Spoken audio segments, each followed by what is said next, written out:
Liar. Everywhere. On netrootsradio.com.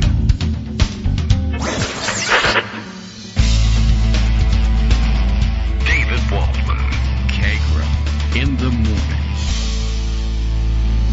morning. Now, here's David Waldman. Hey, good morning, everybody. How you doing? It is Wednesday, October 9th, 2024. Time for yet another show and to catch up on the news of the day. Greg Dworkin will be here with us to help us catch up on that. The thing I jettisoned at the last minute of yesterday's show is very much the talk of yesterday and a little bit about the chatter this morning. Bob Woodward and his new book, and we only get to find out news that's important to know about what the hell President Trump was doing that was illegal or immoral or un-American. We get to find that out now, 4 years later, because he's ready with one of his books again. But I mean, I don't know. We just never seem to find these things out otherwise. So I guess it's good when he publishes these books. And the thing that struck us yesterday, but I don't know, did we get a chance to mention it? I mean, we did mention that there was a book out and we would have to read through that. And the headline that I had seen on it, I don't know. I don't know whether I really believed it was going to blow up during the day yesterday or not, but apparently people have finally figured this out. The headline on the Washington Post piece yesterday was, Trump secretly sent COVID tests to Putin during the 2020 shortage, new book says, among other things. So I'm sure we'll learn many more things in many more places in which Trump essentially committed treason against the United States. But hey, just light treason.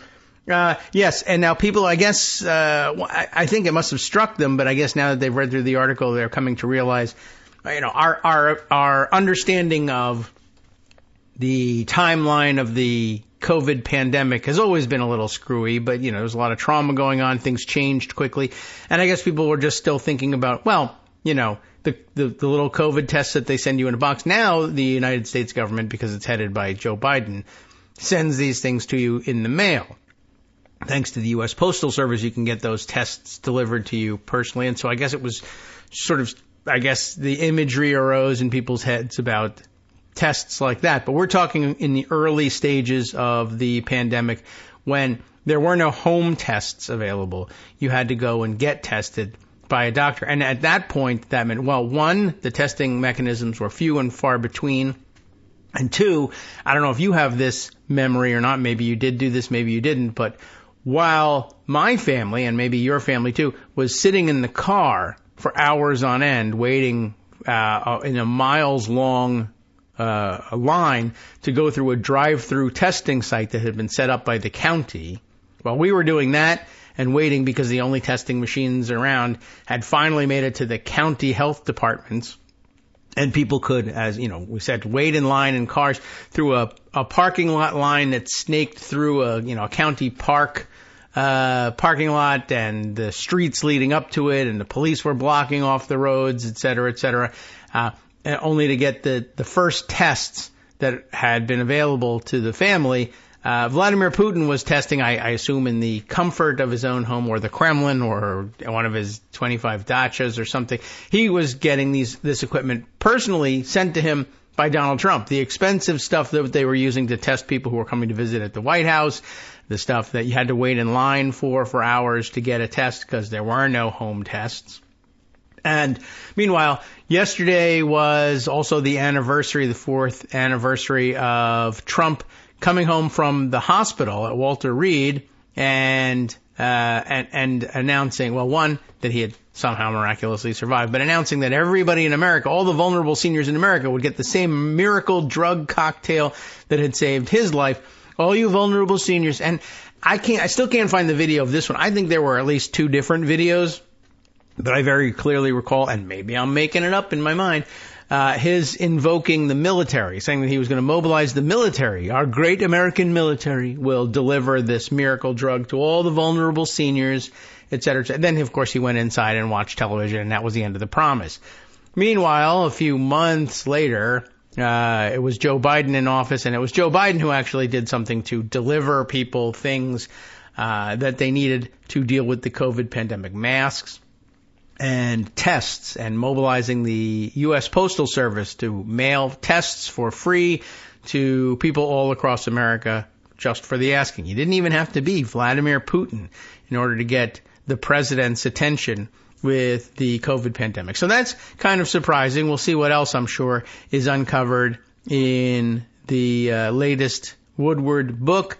I'm sure there'll be lots of others digesting it. I don't have any serious plans to pick up the actual book. Most of the good stuff will be mined out by people doing reviews anyway. So, that was kind of interest, and it seems to have piqued some interest. It is also Hurricane Day once again for Florida. Hurricane, what are we on now? Milton. Merlin? No, it's not Merlin. Hurricane Milton, like the toaster, like the guy with the stapler in Office Space, depends on what generation you are. Burl, perhaps, if you're slightly older. But Hurricane Milton set to come ashore later this evening, I think, about 8 p.m. in Florida, wobbling back and forth between Category 4 and Category 5, so no big deal. And on top of it all, your governor is Ron DeSantis. So if you're in Florida and not on your way out and listening to the show, why not get out? It would be a good idea, especially if you're in one of the big danger zones, and I guess the whole place is basically a danger zone, and you're going to be depending on Ron DeSantis to bail you out. So now would be a great time for a vacation, maybe in a blue state, if you can find your way there. Greg Dworkin is here. He's got lots of news, some of it probably about Trump's various forms of treason, I don't know, and some funny videos as well. Good morning, Greg. How are you? Hey, good morning. Yeah, hey. So we got a whole mix of things. We do. It's weird how it is. What goes around comes around. Ah. And what comes around goes around. But, yeah, how do you mix Trump being on the phone with Vladimir Putin? Yeah. And news yesterday that Trump wants to hold a rally in Madison Square Garden in addition to Aurora, Colorado. Colorado will be Friday. Okay. And then Coachella in California would be Saturday. Is it Saturday? And Madison Square Garden at some point. I see. I mean, also why but would he hey, whatever. In Colorado? Yeah. Why would he be in California? Why would he be in New York? These are all states he's not going to win. This is not the no, I see. Yes, that's a good question. Rally strategy of somebody who's trying to win. Right. And people have made various suggestions as to why he would be doing those things, none of which make sense. I mean, maybe he's just trying to rally the brown shirts, but Coachella, and here's the connection, is also just south of Indio, California, where the Coachella music conference is. Festival is every year. Convention. I think it's fun to call it a convention. It was canceled during COVID. That's where the connection is. Oh. So is Trump there just to prove he can get bigger crowds? Is Trump there to do something else? So. The mayor of Coachella has no idea why he's coming. Well. And said, he ain't like us. Yeah. I don't understand. I thought you were saying, like the music festival was going, I don't know when that goes on, and he was going to go visit it. Like, I don't think you're popular there. I don't know. But it would be a big day Saturday, for that October festival 12th, as well. 103 degree temperatures, so he's going to make his rioter attendees all faint. The city of Coachella was proud to welcome Senator Bernie Sanders, said the mayor. But news of former President Trump's upcoming visit has been met very differently. Trump's attacks on immigrants, women, the LGBTQ, that's what it says here. Really? I think they got that. Community and the most vulnerable among us don't align with the values of our communities, consistently expressed disdain for the type of diversity we have in Coachella. We don't know why he's visiting. He ain't like us. That's the quote. And those temperatures. I mean, I don't think he was thinking about that when he planned it, but holy cow, it's going to be rough. Right. Mike Madrid, who is a political consultant, never Trumper, said, look, and an expert on Latino Hispanic politics, says, look, he's using it as an ad for Fox News. Rallying in a deep blue state with a lot of Latinos is exactly the message he wants to convey. So interesting stuff, but, why is he doing what he's doing? I don't know. A.B. Stoddard notes in the Bulwark that the Republicans' closing message basically is, we lie to you. So you can't believe anything they say about anything. For example, Woodward's book says that, he was on the phone with Trump 7 times after he lost the election, but he also sent these tests for COVID directly to Putin. And when the campaign was asked, they said everything that Bob Woodward says is a lie. J.D. Vance said, I didn't even know the guy was still alive, but he's just a hack. And as soon as he said that, the Kremlin confirmed that Trump had sent tests to Putin. Yeah, I'm not even certain why. Why is he doing that? Isn't he on the same side? And my friend David Rothkopf, analyst on Twitter and Daily Beast and other places, Substack, says, look, what Putin wants is chaos. Yes. Trump is just a tool. He doesn't care whether he throws Trump under the bus or not. The point is to make it messy. So, he'll be happy to stab him in the back at any moment. Yeah, I don't even know if he thinks he's stabbing him in the back. Just like I want American voters angry and misdirected and frustrated with everything, and this is a great way to do it. They're going to be asked to vote in a few, and then if we reveal this story now, people will be beating each other over the head with umbrellas in the streets over their votes, because people will say, how could you possibly vote for the guy who sent all of our testing equipment to Vladimir Putin instead of America? What happened to America first? Yeah, exactly. Right. But you'll be having fist fights. Governor Walz, who's in Reno right now, and while he was just in Reno, to watch him have a good time, just to watch him die. Oh. Says there's news reporting that Donald Trump has had as many as 7 private phone calls with Vladimir Putin. I can guarantee you, Kamala Harris and I do not have dictators on speed dial. Look, it's pretty simple. You get it. Our allies don't trust him. The people who work with him know how dangerous he is. And that's exactly right. And by the way, the campaign is highlighting it as well they should. Yeah. So, by the way, we lie to you. Here's today's example. I thought if Tim Walz was in Reno, it was to watch a man have a good time or maybe bake hot dish or something like that. He went there for the casserole convention. Right, just for that. Why did you go to Reno? Just to watch a man participate in that. I wanted to watch a man make a casserole. And I fixed his car while he was even the guy who died. I fixed his car.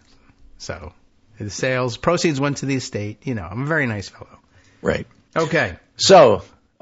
Speaking of latest lies, before we get to some of the other stuff here, Mike Baker points out that there's a fella named Chuck Edwards. He's a Republican representative, Western North Carolina. Are you sure? Put out a press release. Yes. Let me read to you some of the press release. It's quite long. And he signs it with my warmest regards, Chuck Edwards, member of Congress. He must be a friend of mine. He says, debunking Helene response myths, dear friend. Good. Over the past 10 days, I've been proud of how our mountain communities have come together to help one another. We've seen a level of support that's unmatched by most any other disaster nationwide. But amidst all the support, we've also seen an uptick in untrustworthy sources trying to spark chaos by sharing hoaxes, conspiracy theories, and hearsay about hurricane response efforts across our mountains. I don't need to remind you, I'm from Newtown, Connecticut. I get the conspiracy theory mixed with support across the nation when a tragedy occurs. I get that. Yes. And I can't tell you how frustrating and upsetting these conspiracy theories are in terms of interfering with life in the community. So I get why Chuck Edwards, member of Congress, your friend, mine, is upset with it. Yeah, everybody's upset with it. And lots of Republican officials locally and regionally have come out to say exactly that. All the first responders and emergency responders and coordinators saying it's interfering with our ability to actually help people. Right. And I'm wasting my time debunking stupid internet rumors. But while I'm wasting my time debunking stupid stuff, let me give you the 8 David Letterman leading theories that I'm debunking. Okay. This is your top 8 list of ridiculous things that I have to waste my time talking about. All right. Number 1, Hurricane Helene was not geoengineered by the government to seize and access lithium deposits in Chimney Rock. Oh, that's off my list now. Subheading 1, nobody can control the weather. Number 2, Charles Conrad, Director of the National Oceanic and Atmospheric Administration's Southeast Regional Climate Centers, confirmed no one has the technology to do this. And then subheading to that, current geoengineering technology can serve as large-scale intervention to mitigate negative consequences of naturally occurring weather, but can't be used to create and manipulate hurricanes. Number 3, local officials have confirmed the government is not seizing Chimney Rock. And there was no special meeting held in Chimney Rock between federal, state, and local governments about seizing the town, which, by the way, doesn't exist anymore. It was just a regular meeting. I know you can't hide from me with this weasel words. So number 1, Hurricane Helene was not geoengineered. Number 2, local officials are not abandoning search and rescue to bulldoze Chimney Rock. Chimney Rock is not being bulldozed over. There's nothing to bulldoze. Well, there's that. Rutherford County Emergency Services personnel are going to extensive lengths to search for missing people, just as every other community. Chimney Rock officials are focused first and foremost on recovery efforts. I get the feeling he represents Chimney Rock here. Number 3, FEMA is not stopping trucks or vehicles with donations, confiscating supplies, or otherwise turning away donations. Yeah, Jared Kushner left government already. Right. FEMA does not conduct vehicle stops. Number 4, FEMA has not diverted disaster response funding to the border or foreign aid. It's interesting to hear these because I don't follow all of these stupid conspiracies, but at least he's outlining them so you know what they are. Yes. Disaster response efforts and individual assistance are funded through the Disaster Relief Fund, which is different. 5, FEMA is not going to run out of money. 6, FEMA cannot seize your property or land. 7, the FAA is not restricting access to airspace for Helene rescue and recovery. Nobody seeking to fly resources will be prohibited from doing so long as they coordinate their efforts with North Carolina Aviation. That's the key. Cowboys who want to go fly in there and just drop stuff who are getting turned away are really upset, like both of them. And so they go on whatever, Reddit or 4chan or wherever their favorite site is to complain about it. Yeah. But you can't just show up in airspace. That's never been true. It's certainly not true during a disaster. And it's certainly not true with a very tight airspace with real people. Yes. Who are authorized to be there, trying to share the airspace and make sure everything, that's going on is proper. Again, I did we mention on the show Amy McGrath? No. Last time. She's the one that ran against Mitch McConnell. Yeah. Okay, I remember. But she happens to also be an ex-Navy pilot.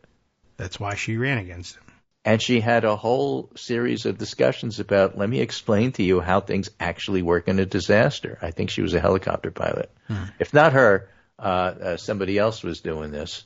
But I think I might even have put it aside. Bryn Tannehill also had the same thing. I made the mistake of reading comments. I suspect many of the blue check comments dumping on the National Guard are either Russian disinformation or getting their information from their outlets. Basically goes on to talk about how she flies helicopters. She's very good at it. And basically, if a hurricane comes, the first thing you do is you fly away. Yes. You're supposed to. You have to preserve your assets. Right. Then, after the hurricane dies down, you fly back. Yeah. Both of those things take time. Therefore, your assets are not going to be available 15 minutes after the hurricane stops in order to start helping people. You still got to get your stuff back there. True. That's realistic. Right? And assuming that your helicopters can fly, because the National Guard usually gets the junk that the military doesn't want, and 70% of the time, you got a problem with getting your full fleet up. Is that right? Okay. So when you do, and these guys are just superb and excellent at keeping everything going with a shoestring, then you have to coordinate everything. Airspace management is a factor, she says. FAA establishes temporary flight restrictions around disaster areas, particularly where Department of Defense aviation assets are being used. It's not political. If you're slamming the professionals who volunteer to do this, and especially if you have no experience, please kindly cease and desist, which is her kind way of saying STFU. Yeah, I guess so. Right? So number 8, FEMA is not only providing $750 to disaster survivors, they're also doing a whole bunch of other stuff. So the idea that, we only get $750 is BS. Yeah, that's the immediate, this is what I can give you so you can eat, find a hotel room. Right. buy what you need. Right. So I encourage you to remember that everything you see on Facebook, X, or any other social media platform is not always fact. Please make sure you are fact-checking what you read online with a reputable source. My warmest regards, Chuck Edwards, member of Congress. A very useful exercise in going over just what kind of garbage is being thrown around, which turns out not to be true. I love the first one. Is there a lithium mining operation in or near Chimney Rock at all? I suppose there's maybe lithium in the area. I guess so. And I find it interesting that the theory is we are going to bulldoze all the houses so that nobody is around to mine it somehow. I don't know. Yeah. Robot miners from Mars are going to come and do it, I guess. That's just one of the dumb things that people develop in their heads. Some of the other ones are a little bit easier to understand, like, they got the $750 and someone thought that was it, so they just wrote a story that said, I guess that's it. And right. Google says, by the way, the only active lithium mine in the United States is in Nevada. Okay. Well, I thought that might be a good place to start, too. Like, is there lithium there? No? All right. Well, and that one's out the window, right? Well, something else that the government wants to steal, obviously, because Chimney Rock, obviously, hugely valuable real estate on the open market. There's a company named Piedmont Lithium. Yeah. And a different company who plan to open lithium mines in the state in the coming years. I see. Neither project's in Asheville. Both mines are like 30 miles west of Charlotte. Okay. And how are they doing? Are they flooded? I have no idea, but that's where there's always a kernel of truth somewhere. Yeah, right. Well, I came across this article that said that these companies are interested in lithium mining 10 years from now in a different part of the state. Therefore, it must be true. Here's a picture of a guy with a lithium goose. Hurricane in order to wipe out Republican voters and take their lithium. Yes, that's a good plan. You didn't even know you had. That is just in yours. Someone found out somehow. Just in a different part of the state. It's a terrific Dr. Evil plan, but All right. Well, I was just sort of wondering because I just don't have this picture in my head of hard-working Western North Carolina and lithium that's miners, what you think of when you think of Appalachia. You think of hard-working lithium miners. I'm sure that mining lithium is hard work, I guess, right? Otherwise, anyone would have it. You got to feel bad for these guys. They work their entire life, and then they suffer from glowing lung disease. Yeah, I'm sure. And it's probably true that they're not safeguarding their health wherever they're mining this stuff. It's just, it was interesting to hear, that's not really, is that what people are thinking? I guess if you ask people about North Carolina, I don't know what they think about is lithium mining. Yeah, yep, sure. No, okay, so, all right. That was interesting. And, all of the airspace thing is a problem, that they're lying about as well. I guess Elon Musk apparently decided he wanted to send a fleet of helicopters there and he's going to totally rescue everybody. As it turns out, he wanted to bring them, he was saying he was giving them free equipment, free, Starlink internet so that they could connect up with all the infrastructure that was wiped out there. Which I think he actually did. As it turns out, I have a story about that one. Essentially, it was, I'll give you the service for free, but you got to pay for the equipment that makes the service work. Sounds like my cable company. Yeah. Well, as it turns out, what he was doing was, all they did was slap a new sticker on their standard consumer offer. Of course. And they, look, you can have free Wi-Fi, but the router's going to cost you. Right. And so this is what they give. You're not allowed to use any other one. Yeah. And that's their normal everyday consumer promo. Yeah. And they just slapped a sticker on it and said, it's hurricane relief. And then they demanded airspace to be able to fly helicopters in there to drop coupons, essentially, for people to sign up for Starlink. Well, makes total sense. But he actually did make a real offer. Unlike the lithium mines, Starlink he makes offers all the time.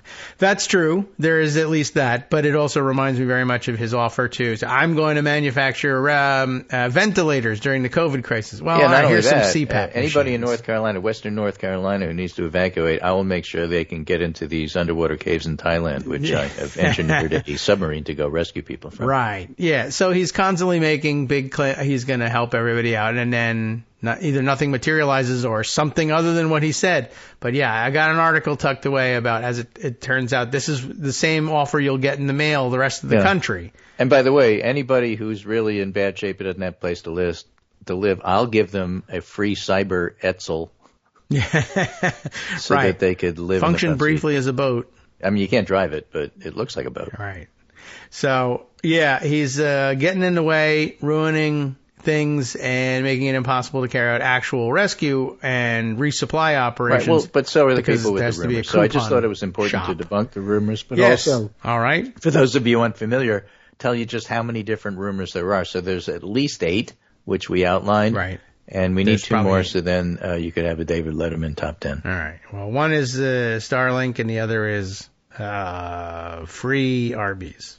Yeah, something. Yep. So Kamala Harris was on the talk shows yesterday debunking everything that Trump was saying, but we'll get to that after the break because the break's coming up. It is. But I got a couple of clips to play as soon as we're back.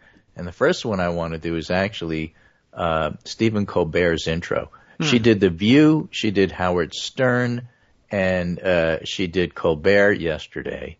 That's after doing 60 Minutes on Monday, and that's doing the podcasts, All the Smoke, and Call Her Daddy. Daddy being the authoritarian figure, that's why it's used in that context. Yeah. But the thing I wanted to tell you is that when you put all of those 6 things together, reach of 30 million people. Is that a large number of people? Howard Stern has the biggest, basically tied with 60 Minutes with 10 million. So 20 million just from those 2, and then the others divvy up the other 10, 5 of which go to Call Her Daddy. Yeah, and I guess 100 bazillion people have seen the clips. So there you go. You know how we consume our media these days. Exactly, because I watched The View this morning online. Yeah, I have not didn't watch it yesterday. Seen or heard any clips from the Howard Stern one yet. I don't know how tightly those are controlled, but yeah, they're hard to find, but they were good. He was effusive. Okay, he was. Was she?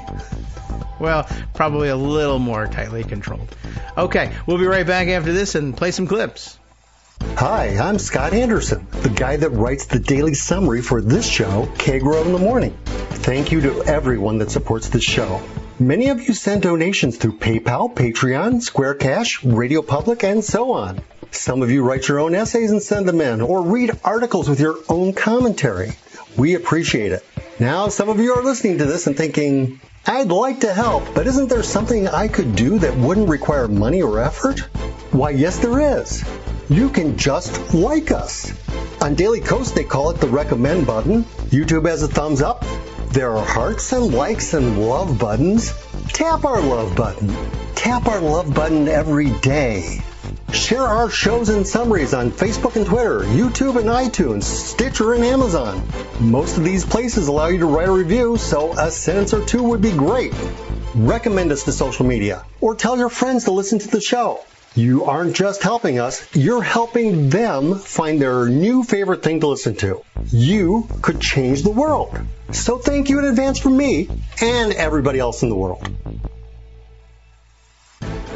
All right, welcome back now to the Kagro in the Morning Show here on Netroots Radio. I'm getting set to play your clips. I mean, I'm ready, but I just have, that means I have Twitter open because that's where they are circulating, and I see the Hurricane Milton news here.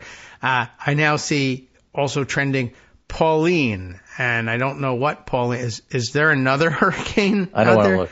Pauline, I mean... Not until this is done. This isn't going to hit, as you noted, till tonight. Yeah. And it's still unclear whether it's going to hit Tampa or Fort Myers. Yeah, or trending south. Trending south, but it's, all of these trend north, as the weather forecasters say. So, we don't know until tonight, but it's going to be bad. Yeah. I mean, go to Havana. And why don't you just leave us alone? Because the roads are full and there's no gas. Yeah. It's never a question of just leave, but it is, if you can, do. And yeah, now that's a problem too. The roads are clogged, but I saw the roads have been clogged for days, which is actually kind of a good sign in a I hope way, that means people are leaving. Yeah. Presumably they weren't all just going to Arby's for the night. But yeah, now that's where you really run into an issue like, what if there's no gas for you to even get into the traffic jam? And that's a problem too. So everyone who can should.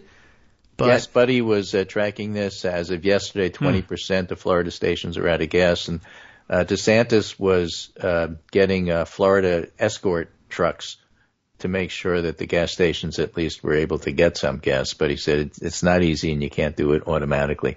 Well, now, Florida governing is hard good with hurricane disaster, just as they're good with voting. It may be a Republican governor, but I wish everybody would report voting results the way Florida does. You get it like 15 minutes after the polls. Yeah, they do have a sensible system of counting votes, the mail-in votes ahead of time, unlike Pennsylvania. Governor, but that part at least they're good. And Florida is good at hurricane stuff. It's just that this is overwhelming everybody. It's just so big. Yeah. All right. Well, we'll see how they handle this stuff. I'm hopeful also that the gas was going into cars that people were using to evacuate. And although I do worry that a considerable amount of gas was probably sucked up by people who were putting in their generators at home saying, I'm going to ride this out. I hope you're not doing that.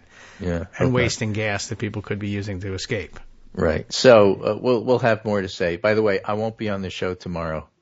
I have a medical appointment I have to go to. Normal routine stuff, but I won't be able to tell you how bad Milton was because you'll have to do that on your own. We should have told everybody you were on the ground in Florida reporting, but we're incommunicado. But cut off, so I couldn't do it. Yeah. I mean, they're saying they're going to get 15 inches of rain. I know what 12 does. It flooded my house. Yes. Here. Oh, they're getting everything. But they're going to get the 15-foot storm surge that we didn't get. We only had a half a foot. Yeah, that's not that's a tidal wave. And that's not even a storm surge. That's crazy. 15 feet. There was a great illustration circulating online yesterday, too. Somebody using CGI.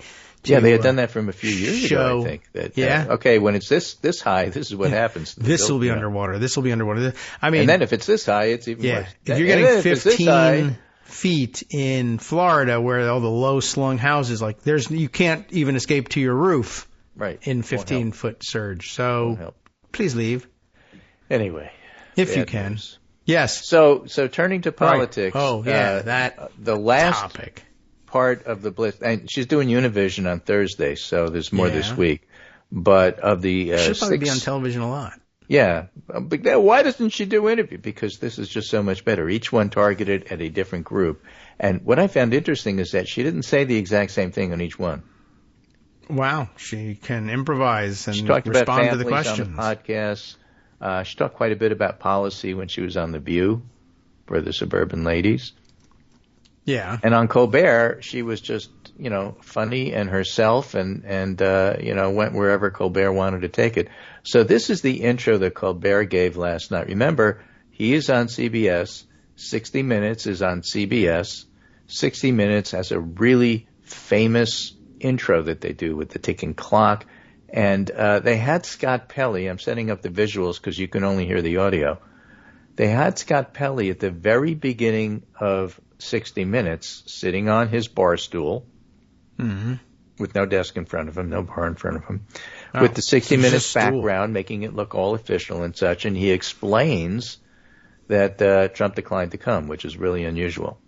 All right. And then switch to Colbert, same stool, same position, nearly the same backdrop. Again, it's CBS. And he does his intro to Kamala Harris being on the show in 60 Minutes style. Yes. He's brilliant. Play the clip. All right, here we go. Trump initially agreed to be interviewed by 60 Minutes, but last week his campaign told CBS News it decided not to participate. It's been a tradition for more than half a century that the major party candidates for president sit down with 60 Minutes in October. Last week, Trump canceled. Aha. Good evening. Show. It has been a tradition here at the Late Show since yesterday that the major party candidates sit down with me for an interview in October. We invited Kamala Harris to be our guest this evening, and she accepted. That interview in a moment. In the interest of fairness, we also invited former President Donald Trump to go himself. He declined our offer. He declined the offer? That's crazy. I thought that guy loved that stuff. Right. All right. So Colbert has her on the show, and they're bantering back and forth. Banter and happens. Colbert brings up the now famous picture of Auntie Kamala with her hand under her chin staring at Trump as Trump says something completely ridiculous. Yeah. I think it was about the dogs and cats. Yikes. And Colbert said, what are you thinking? So go ahead. All right, let's see about that one. Here we go. I want to talk about the debate for a second, which was one of the greatest debate performances I had ever seen anyone do, regardless of the opponent. Listen to the crowd.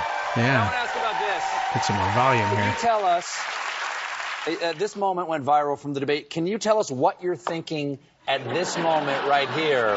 And squint at him. And keep in mind, this is CBS. So keep it clean. What was going through your mind there? It's family TV, right?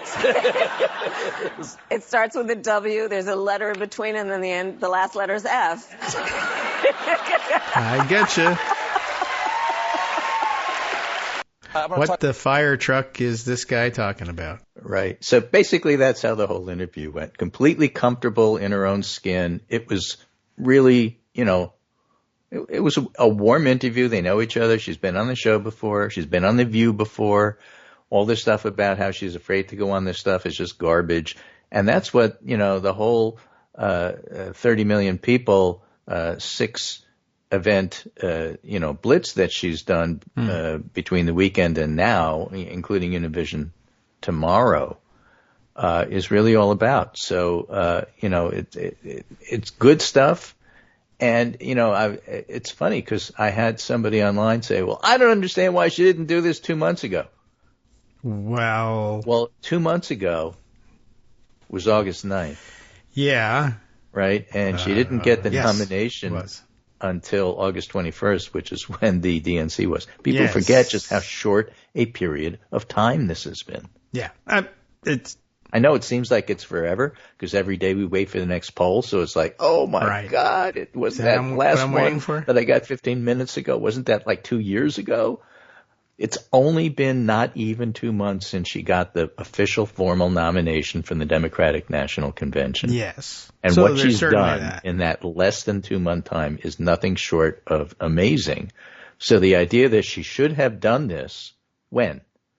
Yeah, I don't know why. Last week of August, when everybody's on vacation and not paying attention, when was she supposed to do this? The answer is now. I mean, had she been nominated in July, exactly had she been the candidate all along, and having a rally at Madison Square Garden, and wasting his time in Butler, which isn't going to do anything for him, even though he wanted to recapture the magic. And Trump goes to Aurora, Colorado. These are not places that he's going to win. Mm-hmm. Harris is reaching out to people trying to get them to vote for her. Yes. And in the traditional fashion. I don't know what the idea is. Well, why didn't she do this earlier? What did they just tell you at the beginning of 60 Minutes? What's the tradition? When do they sit down? October. Yeah. So why wasn't she doing this when they don't do it? Because that's not when they do it. I had it. Okay. There's no response to that. I think that's all there is. So let me tell you about the most interesting article I read all week. Maybe all month. All right. What is it? Oh, you want me to tell you? Yes. So I sent it to you, but unfortunately, it's behind a paywall. I didn't pay any. Okay. Maybe I didn't pay the people. So I can read it. All right. Which article is this? A grand unified theory of why the Trump-Harris polls might be wrong. Oh. I just thought it was a fascinating topic. And J.B. Last is pretty smart, conservative, never Trumper. I like his analysis. He's using weird initials, though. No one likes J. It sounds a lot like JV, like junior varsity. All right. J.V. Last. It's like this is how we're boarding the bus. Junior varsity last on the bus. Okay. Yeah. Grand unified theory of why the Trump-Harris polls might be wrong. I'm going to tell you 2 stories, he says, about the current polling landscape. And these stories aren't fully incompatible, but they are in tension. And that creates a mystery. Wrapped in an enigma. Oh, yeah. Right? The first story is about the Trump-Harris campaign. And we have an idea of what the steady-state dynamic in the race looks like. It's Harris plus 2. Or Harris plus 3, if you want to be generous. We've had a more or less Harris plus 2 since August 20th. Remember what happened on August 20th? Not offhand. She got the nomination officially. Right. That's what you said a minute ago, I think. Yeah. During that period, we've had a ton of exogenous events, jobs reports, interest rate cut, ramp up in Israel, Hezbollah, 2 debates, more Trump scandals than I can remember. Despite everything, 2 points. All right. Now, this stability suggests that Harris plus 2 is actually the natural balance point. All right. Unless late deciding voters move in the final 2 weeks. Sure. When that happens, or if it happens, I would tentatively expect them to break for Harris, since she's the functional insurgent. But what I want you to focus on is the extent to which this race has been locked in place for a month and a half, because as good a campaign as Harris has run, she's only gained 3 total points since she entered the race in July. She went from 46 to 49. Yeah. Okay, and Trump stayed the same. Which leads us to the second story. During the same period, all of the other numbers for Harris, specifically in Democrats in general, have been fantastic. All right. Start with Harris. On July 20th, her net favorability was minus 16. Today it's plus 8.8. Plus 0.8. So she gained 17 points. Okay. While her general election number went up 3. All right. All right. Not sure how that works, he says, but that's what happened. Let's look at the generic congressional ballot. On July 21, Republicans held a 0.6 advantage. Today, Democrats are up 3, 4-point swing. Okay. In the favor of Democrats, we've seen congressional numbers moving and the ratings change. Cook Political moved the projections of 12 races toward Democrats, 1 towards Republicans, and that's a lot. Over the last 6 weeks, Cook shifted 3 Senate races toward Democrats, Nebraska, Texas, and Nevada. And by the way, the Republicans are dumping a ton of advertising dollars in Nebraska, so they're worried about that. And 1 toward Republicans, which is Montana. It's actually even a couple of polls saying Tester's still competitive, so we'll see about that. But now, maybe Republicans wind up winning all 4 of those seats. That would not be an outlier, but the point is the market makers at Cook are seeing movement towards Democrats across the board, and that's a story with every piece of data outside the top line of Trump-Harris number. Down ballot Democrats are trending upwards. Harris favorables moved upwards. The economic news has been without exception good, without exception. And through all of that, Harris is plus 2. So how do you explain that? And he's got 2 theories. All right. Or at least he's got 2 buckets. He's got a bunch of theories, but 2 buckets. Buckets. Theories, buckets, whatever. Bucket 1. Excuse me. A theory about how this works in which the polls are right. And the second bucket in which he's got a bunch of theories about if the polls are wrong. Okay. Which bucket do you want to explore first? Polls. Which bucket do you want to shave from first? Wrong. Let's say wrong. Let's do polls are wrong. That's actually a more interesting bucket anyway. Sounds like it. Okay. First theory, polling's unreliable. All right. My friend Barry Rotholtz lays out this argument in detail. The short version is garbage in, garbage out. The long version is that sentiment data is overrated because it's hard to forecast future behavior. Answering polls and actually voting are 2 different things, so they only somewhat correlate, so that's what's going on. Okay. So, the polls are just wrong. That's unsatisfying, by the way. Yeah, that's not but that's actually all that interesting. That's possibility number 1. Okay. Okay? Yeah. Possibility number 2. They're right, at least directionally, but they're underestimating Harris support. All right. That's different than they're just wrong, because this is saying they're wrong, but only in one direction. They overestimate Trump and underestimate Harris. Mm-hmm. Is it possible? This would be the simplest, easiest explanation. But you can't prove it until November. Yes. So I never want to hang my hat, he writes, I never want to hang my hat on explanations that flatter my preference and can't be disproved. So people will just say, well, look, what's going on is Harris is going to win and the polls are on. Fine. I know you believe that, but where's your data? Okay? And then he comes to the third of 3 as to what's going on here. And this is the most interesting. And I will remind you that between Monday and Wednesday, that is to say between the last time I was on the show and now, CNN New York Times poll came out. Right? Harris 49, Trump 46. That's plus 4 rounded. Okay, good. The previous national polls, July, Trump plus 1. Early September, Trump plus 1. Mid-September, tied at 47. Now, Harris plus 4. Okay. Why isn't she doing something else then? And while this is happening, by the way, she's also got some amazingly good numbers from the stuff that's inside that poll. All right. Okay. And pretty large sample size. They N was 33.85.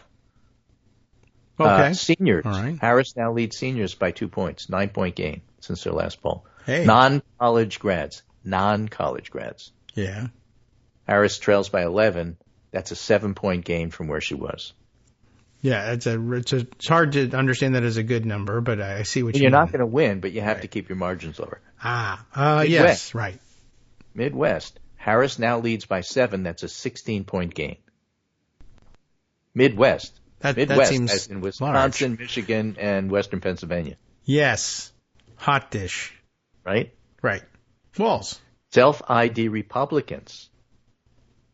Harris trails by 80 points. So, okay. Look, that's a 7-point gain. Right. You forget where we are. Yes. And that means Trump does not have 90% of Republicans. I'm going to get to that in a different poll, which is quite interesting. Yeah, that's quite interesting. And by the way, Harris shouldn't put favorability 49-48. Midwest. And Trump is 46-52. Yes. Okay. Nationally, first time they've had Harris's net favorability above water. Candidate attributes, honest and trustworthy, Harris plus 11. Cares about people like me, Harris plus 8. Is fun to be with, Harris plus 5. Represents change, Harris plus 3. These are leads over Trump. Would help you personally, Harris plus 2. Is a strong leader, Trump plus 6. Whatever strong leader means. Yeah, strong man. Strong man, strong leader. Okay. I see. I thought you said has a strong odor. Yeah, strong. Yeah. Exactly. Right, but... Right. So all of that's true. So that illustrates what he's saying. All the numbers are great except for why is it tied? Yeah, and why do you want a strong leader if this is how you think? But okay. That same poll, the New York Times Siena poll, had Trump up in Florida by 13. Well, they must love strong leaders. Yeah, or strong odors. Yeah. But, what's the point of all of that? As you age, If the Trump national numbers are based on picking up votes in California, New York, and Florida.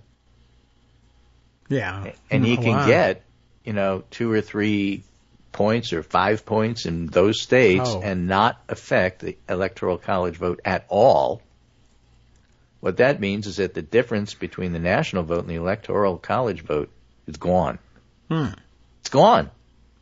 What happens? And so if she's up 3 and she's up 8 in the Midwest, then she wins. She's not losing. She's going to win. That's exactly right. All right. Let's start the administration now. Is there any way we can just... His last theory on what if the polls are wrong is, what if polling models don't reflect the new electoral coalitions at the presidential level? What if the Trump-Harris numbers are just broken because when the polls just put these things together, so many allocated to the Midwest, so many allocated to Florida, so many allocated to this and to that, and to, maybe the electoral coalitions have changed so much in 2020 that this isn't accurate anymore. Maybe this really is 2022. I added that. But what happened in 2022? Democrats didn't do as well in the House as they wanted to because places like New York, but they did fine because they did fine in other places. So, maybe New York is a little more red. Maybe Florida is a lot more red. Maybe all those people who moved from the Midwest to Florida made Midwest much better. Maybe. That's true. For 40 years, the Democratic and Republican coalitions were stable. We understood who Democratic voters were. We understood who Republican voters were. These coalitions evolved. In 2008, the pace began to pick up as Obama dislodged some voters from each side. And in 2016, Trump broke off huge chunks from both coalitions. He was like a one-man realignment. And why would that make polling hard? Think about target shooting, he writes. Super easy to hit a target that's not moving. It's fairly easy to hit a target that's moving at a steady rate, but what if the target is driving all over the place? Accelerating and unpredictable. Good luck. If you don't understand where the target's going and moving, how do you aim? Especially when you have something highway shooter? Slow to aim. Yes. All right. I mean, I'm imagining one of those, Bugs Bunny cartoons with the rangefinder at his eye, and he's got to crank the thing to move from back, and a really fast-moving target. How are you supposed to hit it? So you can see why having coalitions in flux would make it harder to get an accurate national poll, but relatively easier to get an accurate picture at congressional district level, because those voting pools are gerrymandered, clearly defined, and measured every 2 years. And those theories are not mutually exclusive. Okay? And that's for what if the polls are wrong. Then he's got 3 theories about what if the polls are right. Well, Harris could be a weaker candidate running behind congressional Democrats, but no, that's not what it looks like. A bad candidate looks like Dave McCormick. Fresh off one loss, down in the polls, tricking restaurants into letting him hold campaign events by pretending he's doing autism awareness events, and then the restaurant gets mad. That's a bad candidate. That's not Harris. All right. Look at her performance in the last 6 media events that we talked about. Yeah. Number 2, Trump's a stronger candidate running ahead of congressional Republicans. Well, maybe things have changed, but this explanation would be ahistorical. In 2016 and 2020, Trump ran mostly behind congressional Republicans. Or at number 3, Trump-Harris choice will break later than down ballot races because everybody knows who they are and there's other things going on. In this view, the tension between the Harris-Trump number and all the other numbers will be resolved with a larger than usual late break for her. And if that break follows the other numbers, which are good for Democrats, then Harris wins. So he writes in the end, it may be that it's a combination of national polls having a hard time measuring Trump-Harris because of the rate of coalition change and a late break. You get that, you get a Harris landslide. And that's his unifying theory about what might be going on here. Okay. I thought it was pretty compelling. Yeah. I'll take the landslide one if you got it. We'll keep that one. Should that one be the one that's correct? Let me give you a different poll, which is really weird and interesting. All right. I first got it because I was referenced a really bizarre, ridiculous, you can't trust them website. But then I followed through to see if it was a real school, a real poll, and the answer is yes, it was. It's a poll from Arizona Christian University. I think it's Arizona Christian. Which I don't know them. Arizona Christian University Cultural Research Center. Arizona Christian used to be known as Southwest Bible College. Okay. Which back in the day you may have heard of. They haven't been called that for 10 years. I've heard of, only Bible college I know was in Florida. Hollywood Bible College. But there are Bible colleges. Yeah. I mean, where you have to basically no alcohol and promise to be evangelical in order to go. This is one of those schools. And I found a reference hamburger to universities. I found the actual study, so there's a PDF, real study, and a reference to it in the Jerusalem Post. Well, I guess that makes some sense. Low voter turnout among American Christians and Jews could impact 2024 election, the study says. A new study reveals that 104 million people of faith, including 32 million church-going Christians, may abstain from voting this year. Okay. And the article, basically written by the Bible college guys, is, hey, we got a problem here. We have a whole bunch of people of faith, and you aren't motivating them enough.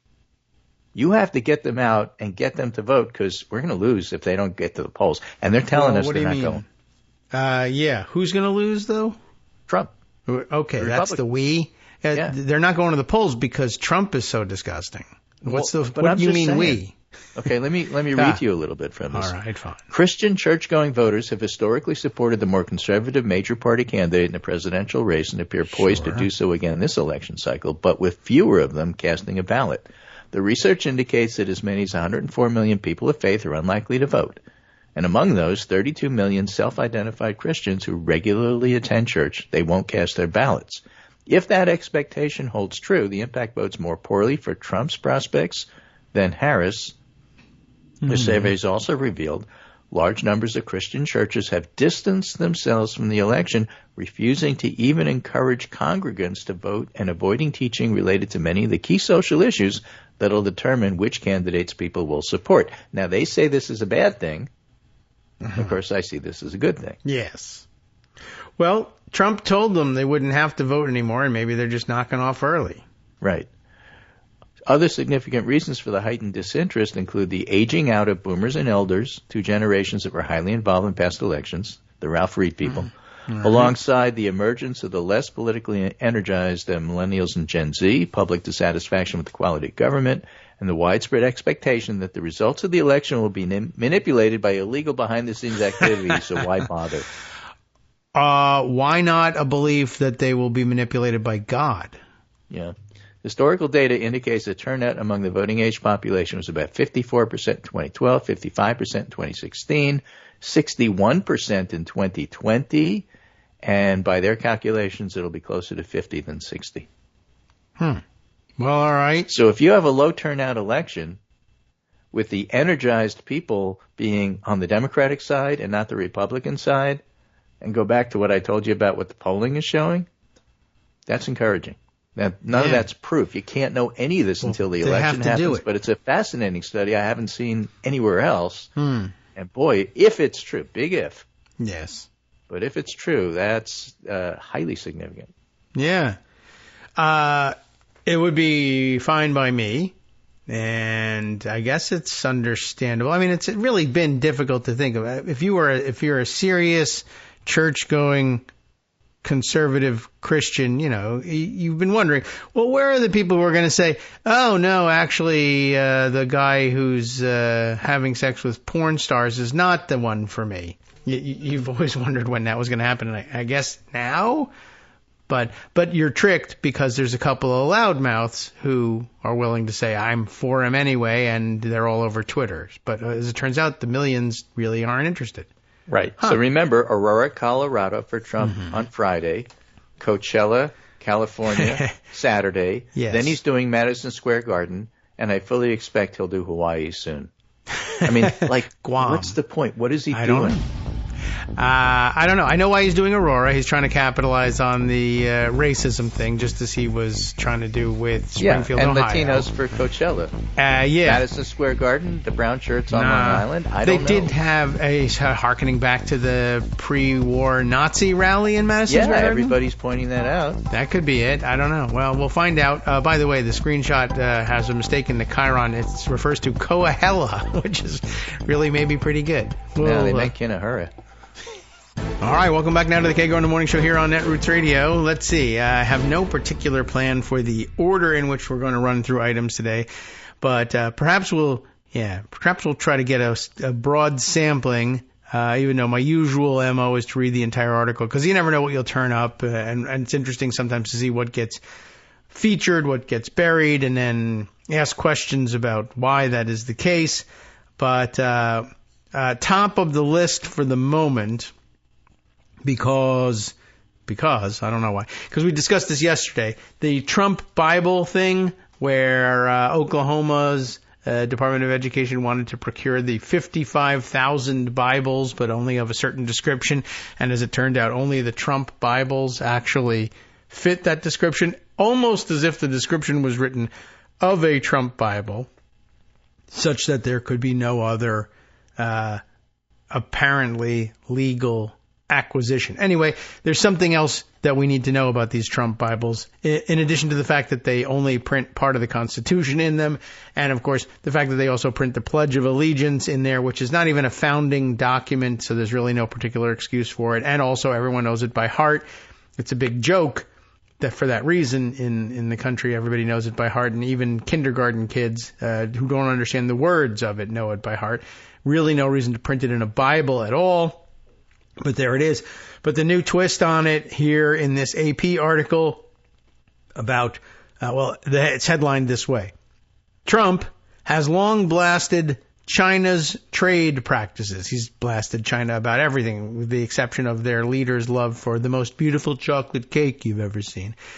But his own God Bless the USA Bibles, which we learned yesterday were actually Lee Greenwood Bibles, but licensed to carry the Trump name.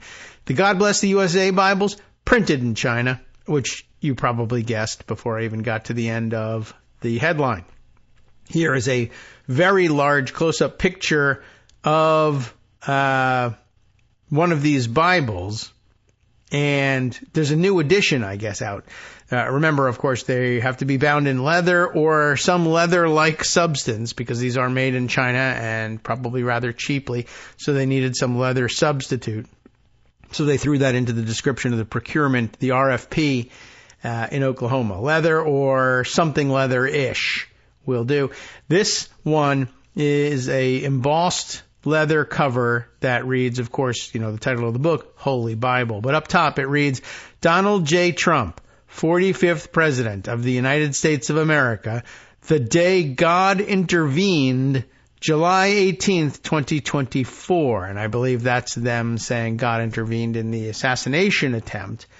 I mean, I believe that too, but I believe God fired the shot. But, it's just as a warning, perhaps. But they believe, of course, that God intervened and, maybe redirected the bullet such that it only hit some other object and then sent shrapnel into his ear, presumably to send him some sort of a message. But he, like Steve Scalise, has chosen to use his second chance at life to destroy the lives of others because he really, really, really can't wait to go to hell. So, anyway, it's printed in China. Is there anything interesting that you can dig out of this? They really spend quite a amount of time on this. I mean, if the news is they're printed in China, he's a big hypocrite, then the job is done.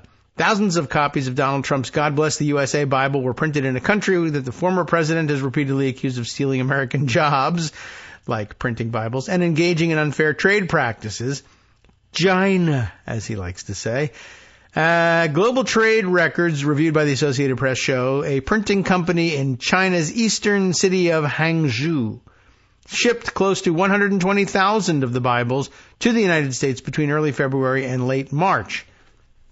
And those would be too early for them to be the ones that say that God intervened on July 18th. The estimated value of the three separate shipments was $342,000, or less than $3 per Bible, according to the databases that use customs data to track exports and imports. The minimum price, the selling price for the Trump-backed Bible, $59.99, putting the potential sales revenue at about $7 million. So in addition to printing them in China, you should also note that it costs about $3 to make the Bible, but they're selling it to you for 20 times that, $60. And I guess they're going to hoover up all of the Oklahoma State taxpayer money and stick it in Trump's pockets.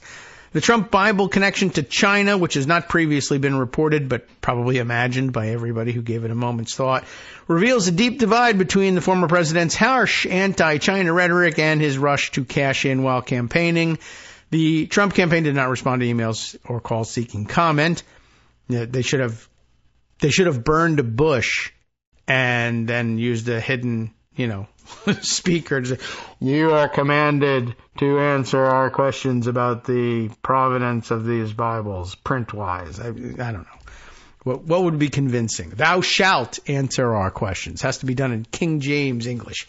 Everything needs to be done that way. And, let's see. Here's some more reporting. I don't know. Let's see what else they reveal that's interesting. Trump says his Bibles would help America. I mean, I don't know why, but let's see what's his excuse. The largest and most recent load of 70,000 copies of Trump's Bible arrived by container vessel at the port of Los Angeles on March 28th, 2 days after Trump announced in a video posted on his Truth Social platform that he'd partnered with country singer Lee Greenwood to hawk the Bibles. So interesting. He found out that they were due any minute, and he made the announcement. And it's too bad the longshoremen in Los Angeles didn't go on strike rather than unload those things, but I guess they're pro-Trump. In the video, Trump blended religion with his campaign message because of the First Amendment and all separation of church and state, as he urged viewers, or viewed urgers, really. That would work just as well. They told me I could say either one.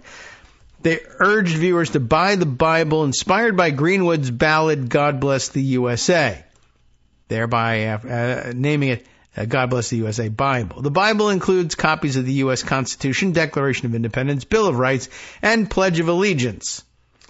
Sure, why not? This Bible is a reminder that the biggest thing we have to bring back in America and to make America great again is our religion, Trump said. Judeo-Christian values, he added, are under attack, perhaps as, you'll never believe it, never before. Wow. Trump didn't say where the God Bless the USA Bibles are printed, and you wouldn't expect him to do in the pitch, although unless they had been printed in the USA, in which case he would certainly have mentioned, and they're 100% made in the USA. And he may even have said that in the commercial anyway, knowing that they were made in China. I don't know. I didn't watch it. He didn't talk about where they were printed or what they cost. You wouldn't ordinarily. A copy hand-signed by the former president sells for $1,000. Trump also didn't disclose how much he earns per sale. A version of the $59.99 Bible memorializes the July 13th assassination. Did I say July 18th? Yeah, I did. And I guess it looks like it's a very curly Q3. But if you enlarge it, yeah. Or if you know the facts.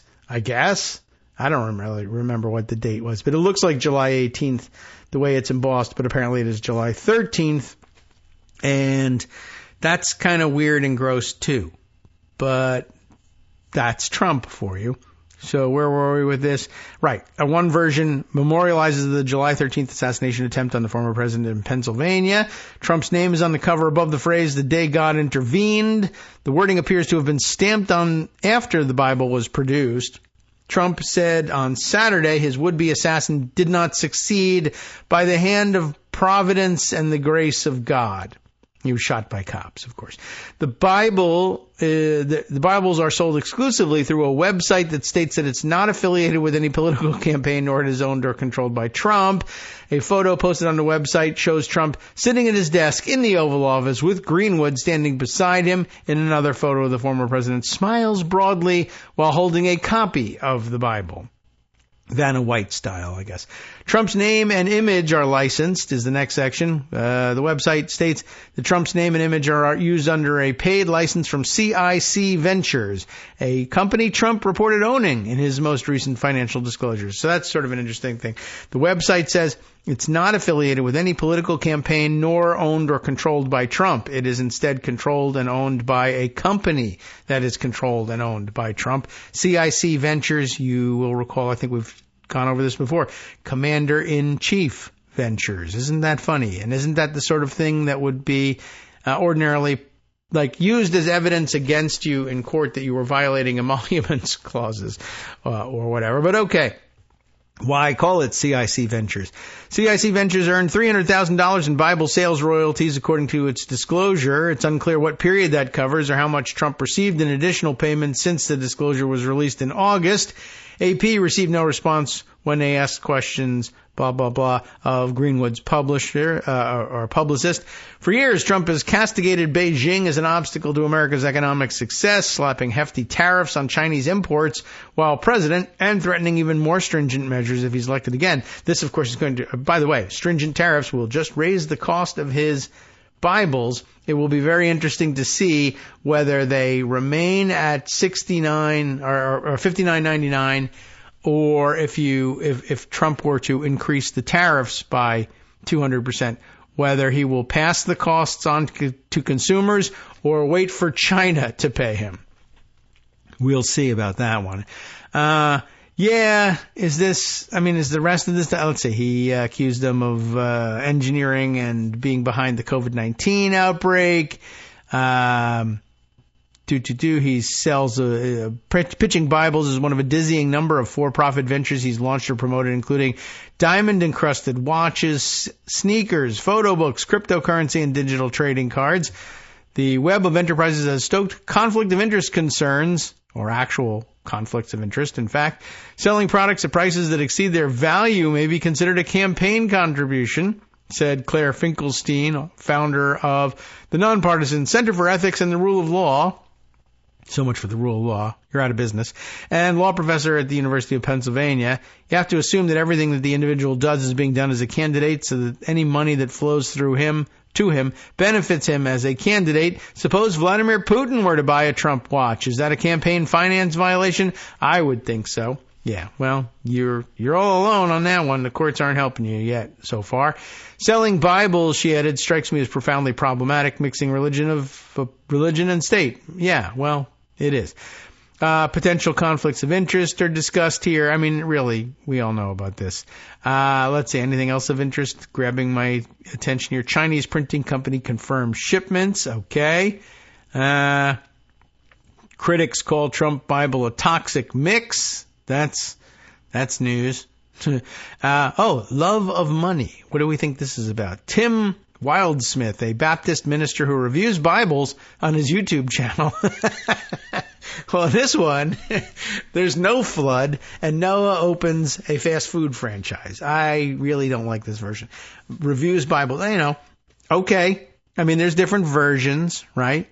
Sounds like a boring YouTube channel, but if you're into it, you're into it. Well, he quickly noticed the signs of a cheaply made book when his God Bless the USA Bible arrived wrapped in plastic inside a padded mailer. It had a faux leather cover, of course.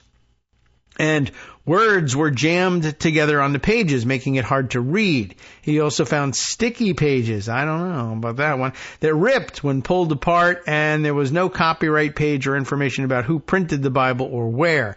I was shocked by how poor the quality of it was, Wildsmith said.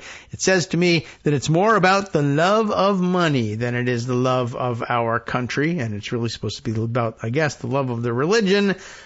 But what do you have? What are you going to do?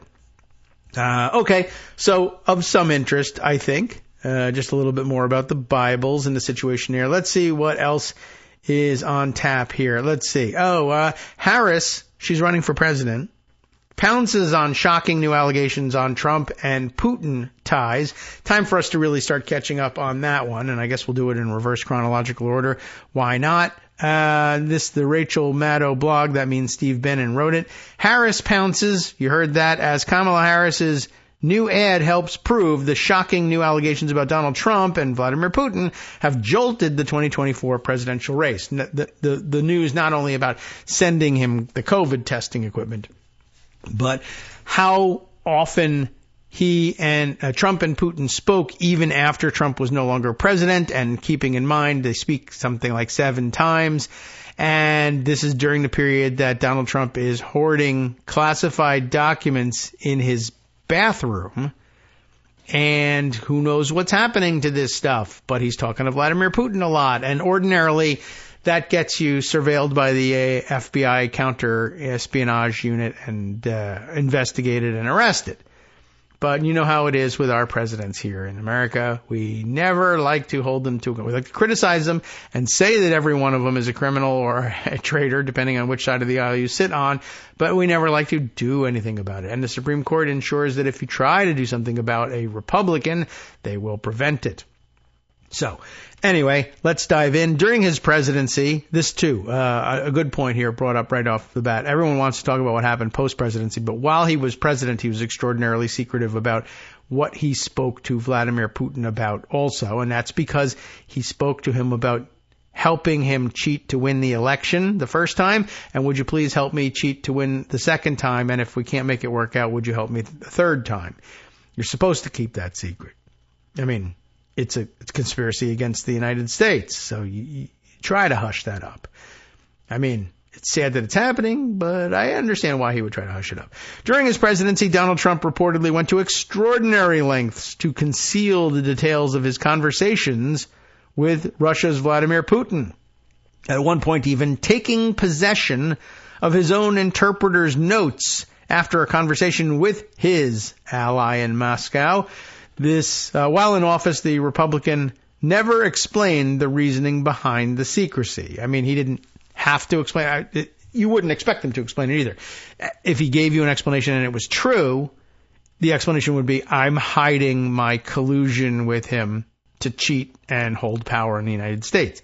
Can't say that, so it's something else instead. But questions surrounding the former president's post-defeat interactions with the Russian leader have taken the scandal to an entirely new level. NBC News reported, quote, former President Donald Trump was eaten by wolves. That's really what I wish they had reported, but that's not what happened. Former president has spoken with Russian President Vladimir Putin as many as 7 times since he left the White House, including as recently as this year, according to new reporting by journalist Bob Woodward. Well, newly revealed reporting, old reporting by Bob Woodward. He just wasn't telling anybody about it, which I guess means it wasn't reporting. It was just him hoarding information. Woodward makes the claims in his forthcoming book, which sells for money, which he gets to keep, War, a dramatic account of the White House under Trump and President Joe Biden that details elements of their relationships with foreign leaders. The book is set to be published October 15th. At face value, the quote is over now. At face value, the allegations are so extraordinary that they sound like outlandish claims a far-left Trump critic might concoct to make the GOP candidate appear ridiculous. According to the legendary Washington Post journalist, however, the events actually happened. It needs you to believe that in order to buy the book, right? Broadly speaking, there are two elements to the story, neither of which have been independently verified by MSNBC or NBC News. The first is Trump, according to a source close to the former president, kept in touch with Putin after leaving the White House, speaking to the autocrat as many as 7 times, which works out to be an average of one undisclosed chat roughly every 6 months, like an employee review might be. Why would a former American president feel the need to communicate with Russia's autocratic leader 7 times after leaving office? That seems like a question in need of an answer. The second element raised by Woodward is that Trump secretly sent Putin COVID testing equipment at the height of the pandemic, even as people in his own country struggled to gain access to such resources. Putin, according to Woodward's account, specifically directed Trump to keep this secret. That was wise of him. I guess the Republican, who has an unfortunate habit of blurting out information that he's supposed to keep under wraps, followed his Russian benefactor's instructions. One of the few things he's ever kept secret, it seems. The former president has denounced the claims in the book as untrue, though according to the Kremlin, Trump really did send coronavirus testing devices to Putin in secret at the height of the crisis. What did that shipping cost? And by the way, how did he send it? I mean, did he put it in the mail? Or did he use, like, official government resources to move it? What? I'd like to know more about that. What is this link to? Yeah, probably won't tell me. It links to an NBC News story about the information that they read in the book. But I guess I'll have to read the book or excerpts from the book to find out whether that's covered or whether just the fact that the testing equipment moved from here to there is all that you need. Or all that's reported. I need more, but that might be all you get. Common sense suggests that the GOP candidate might be a little rattled by the allegations and would take steps to distance himself from his Moscow ally. But as the public learned of the story, Trump thought it'd be a good idea to once again defend his close relationship with Putin, boasting during an interview with conservative podcast host Ben Shapiro about how much he got along with the Russian leader. Chances are this wasn't what Vice President Kamala Harris intended to focus on with 4 weeks remaining before Election Day, but sometimes candidates have to shift gears and take advantage of opportunities as they arise. With this in mind, the Democratic nominee spoke at some length about the controversy in multiple interviews, and as the day came to an end, Harris's team unveiled a hard-hitting television ad, hard-hitting again, highlighting the allegations. It is embedded here from Kamala Harris's Twitter account. It says Donald Trump has put Putin over the American people time and time again, and now a new report says that he secretly sent Putin COVID tests while withholding them from sick Americans, which is pretty sick. He's a pretty sick American for doing it. Watch the new ad. You're invited to do so, but you'll do it on your own time. Let's not lose sight, Steve continues, of the larger chain of recent events.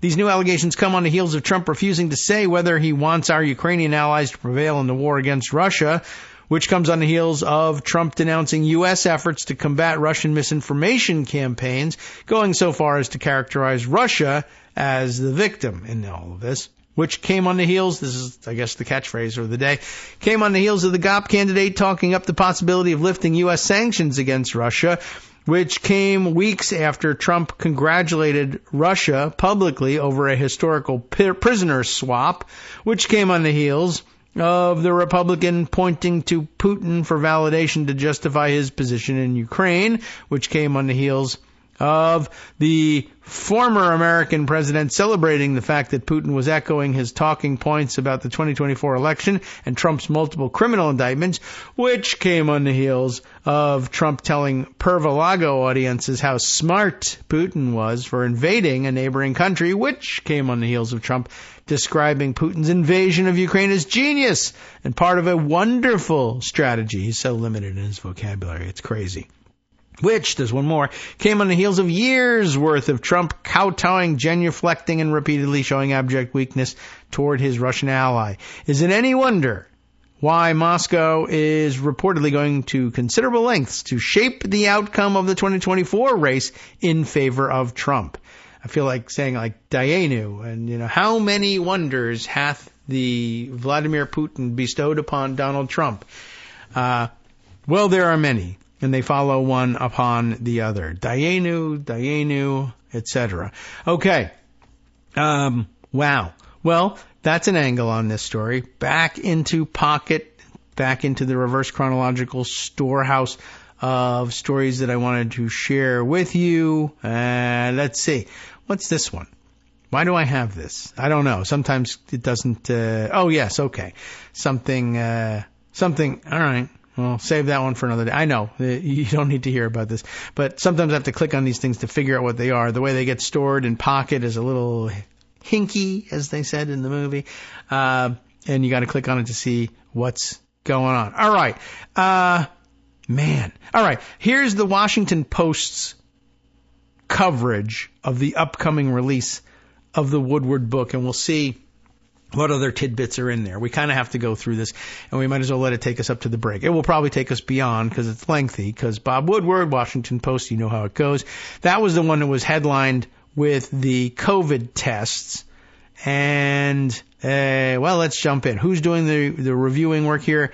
Isaac Stanley Becker did this yesterday. As the coronavirus tore through the world in 2020 and the United States and other countries confronted the shortage of tests designed to detect the illness, Trump secretly sent the coveted tests to Putin for his personal use. It wasn't like helping Russia as an international humanitarian gesture or anything like that.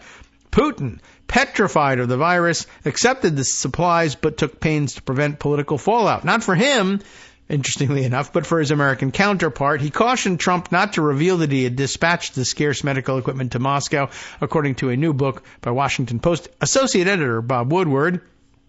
Putin, according to the book, told Trump, "I don't want you to tell anybody because people will get mad at you, not me." He's looking out for him, I guess. His connection. 4 years later, the personal relationship between the two men appears to have persisted, Woodward reports, as Trump campaigns to return to the White House and Putin orchestrates his bloody assault on Ukraine. In early 2024, the former president ordered an aide away from his office at Pervalago Sex Dungeon, Pervalago, his private sex dungeon club and residence in Florida, so he could conduct a private phone call with the Russian leader. Phone sex, I guess. According to Woodward's account, the book does not describe what the two men purportedly discussed. By the way, I'm going to pause here for a second and just remind you, Project 2025, Schedule F, yada, yada. There's lots more discussion about it happening all the time, of course. And one of the latest rounds was about how Trump would be demanding loyalty, specifically demanding loyalty for executive branch employees in any new Trump administration, however he comes by it, which, is old news, but it bears repeating. And that's the whole point of Schedule F and its inclusion in Project 2025, that they would be screening executive branch employees for political loyalty to Trump specifically. And how dangerous that is, and how it's a throwback to the old corrupt spoils system, and how he intends to use it for fostering still more corruption and perhaps the end of the rule of law, democracy in America, what have you, however you want to describe it. But what's interesting is he makes this demand. Presumably he demands the same of his employees now, his private employees, campaign aides, personal aides, etc. And yet, when he gets on the phone with Putin, he sends the loyalists out of the room.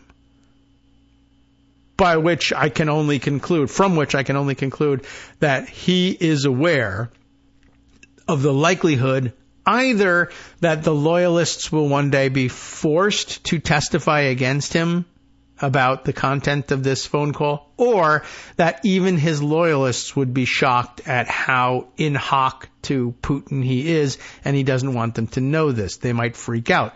The last time around, when he perpetrated the insurrection on January 6th, how many of his loyalists in the White House resigned at that point. So I guess he's absorbed that lesson.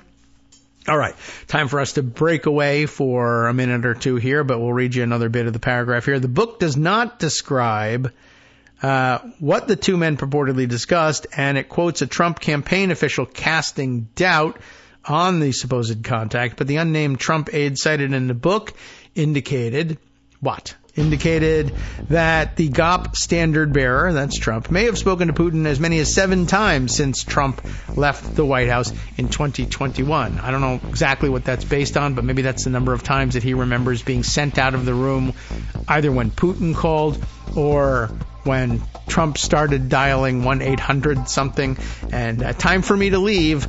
I don't know. So I'd be curious to know, though, what's the explanation for that. But that's too nuanced, and, of course, Trump won't confess to that. Hi, everybody. It's me, David Waldman. Yes, the same guy who interrupts you all the time. Interrupting you one more time just to tell you again, another reminder that your contributions are what keep this show on the air, and Patreon.com, Patreon.com, is still among the easiest ways to make the sustaining subscription donations that keep us afloat. Are you ready for the pep talk about how our Patreon campaign is still going strong and growing? Well, too bad. Yeah, the plain fact is we actually are headed in the wrong direction, and whereas we once had about 175 monthly patrons, we're now actually down below 150. Time to recruit some more. Not exactly the kind of news I wanted to share, but there it is. For those of you in a position to support the show, Patreon.com does make it easy to make those secure, recurring monthly contributions to do so. Patreon.com/KagroX gets you straight to our donation page. We've been through a lot together. The worst of the pandemic, we hope. The worst of the insurrection, we hope. So go ahead and treat yourself. You don't need an excuse. Give yourself the gift of a little something you enjoy in life. Support the show. And of course, if you happen to prefer using PayPal or even the Square Cash app, we're up and running on those options too. So thanks again, everyone, for all your support. We couldn't, or at least shouldn't, do it without you. Hope you'll be on board soon too. Thanks for all your support. All right, welcome back now to the Kagro in the Morning Show here on Net Roots Radio. Let's dive back into the story of Bob Woodward's stories, I guess, here in the Washington Post, writing about the upcoming book. I guess that means we're promoting the book, which I've been tricked into doing. But we gotta know what people are talking about, so that when you see it happening online, you're able to decode it, because these things move pretty quickly. So where were we? Oh, we learned that news came from an aide who, I guess, kept getting repeatedly kicked out of the room, despite being a staunch loyalist, kicked out of the room every time Putin called and Trump got on the phone, which ordinarily suggests to me, knowing Trump and who he is, phone sex. but maybe not. He also did, of course, have a extensive, at least for some of it, an extensive library of classified documents that he could have shared with him as well. And I guess as dumb as Trump is, he still understood having a witness to this treason would be a bad idea. Maybe somebody even made him aware of the technical definition of treason and what you need in order to convict someone of treason and under that statute, among other options, execute that person. Would be having 2 witnesses, direct witnesses to the act of treason, and so get out of the room so that the only witnesses to it are me, the defendant, and Vladimir Putin on the other side, and of course any number of people who might be listening on the Russian side in case it becomes necessary to embarrass Donald Trump and or turn the wolves on him for whatever reason. Anyway, these interactions between Trump and the authoritarian leader of a country at war with an American ally form the basis of Woodward's conclusion that Trump is worse than Richard M. Nixon, whose presidency was undone by the Watergate scandal. This is like basically a plug once more for Bob Woodward. More laurels for Bob Woodward, another meal served to him dining out on the Watergate story. Well deserved, etc. But, come on already. Anyway, and that's an interesting way of putting it. Or his interactions with an authoritarian leader of a country at war with an American ally, that's one of those levying war against things that we worry about in the treason statute. Anyway, but it's supposed to be levying war against the United States, not simply its foreign policy interests. Trump was the most reckless and impulsive president in American history and is demonstrating the very same character as a presidential candidate in 2024, Woodward put in the book, set to be released, blah, blah, blah, you know when. But, again, this is a pitch for the book, so whatever. Campaign spokesperson Stephen Put Me in Prison Shung, and closed the doors behind me, said, none of these made-up stories by Bob Woodward are true. It's sometimes interesting to read what Stephen Shung issues as a statement, not because of the content of it, because of word choice. It's sometimes fun and entertaining to hear just how in the tank Stephen Chung really is. He's the smartest president ever, that sort of thing. He likes to sneak that stuff into his statements. Let's see. All made-up stories. None of them are true. Let's see. Issuing a string of personal attacks on the author and saying Trump didn't give him an interview for the book. Chung argued that the book either belongs in the bargain bin of the fiction section of a discount store or used as toilet tissue. With publication on the eve of the presidential election. Oh my God, he's influencing an election? That's terrible. You know, newspaper people aren't supposed to do that. Woodward, who has chronicled the success and failures of U.S. presidents for 50 years, ad nauseum, concludes that Trump is unfit for office while President Joe Biden and his team, mistakes notwithstanding, exhibited steady and purposeful leadership. Vice President Kamala Harris, the Democratic presidential nominee, makes several appearances in the narrative, with Woodward presenting her as a shrewd and loyal number 2 to Biden, but not an influential voice in his administration's foreign policy, which might be good positioning at this point. The book is Woodward's 4th since Trump's upset victory in 2016, and the 4th time I've been upset with Woodward as well. It focuses principally on the twin wars consuming Biden's national security team, Russia's all-out war in Ukraine, which begins in February of 2022, and actually really started well before that. I don't know why we pin it to that. And Israel's campaign against Hamas and other Iranian-backed proxies since the Hamas attacks of October 7th, 2023. The book, and that too has been going on for much longer as well, but whatever. We love dates in this country. The book also examines the long shadow cast by Trump over the foreign conflicts of the past 4 years and over the bitter U.S. political environment in which they've unfolded, and it includes candidate assessments by Biden of his own missteps, including the decision to make Merrick Garland Attorney General. That's a misstep, I guess? Is that what that means? Reacting to the prosecution of his son Hunter by a special prosecutor named by Garland. I was like, wait a minute, what? No, he isn't. Named by Garland. Amid partisan recriminations over the Justice Department's prosecution of Trump, the president told an associate, should never have picked Garland. There are a lot of people who agree with that. Woodward reveals how Biden weighed his fate before exiting the presidential race in July, including over lunch earlier that month with Anthony Blinken, his Secretary of State. Blinken, reports Woodward, warned Biden in the private dining room off the Oval Office, where Trump threw ketchup on the wall and watched the January 6th riots, that everyone's legacy is reduced to a single sentence, and that if he continued to campaign and lost to Trump, that would be his legacy. Oh, good point. Certainly true. Still, Blinken believed at the end of the meal that the president was leaning towards staying in the race, underscoring how unpredictable Biden's decision-making remained until the final moment. Is that really fair? Unpredictable? I mean, that was sort of an unprecedented question to be asking. All right.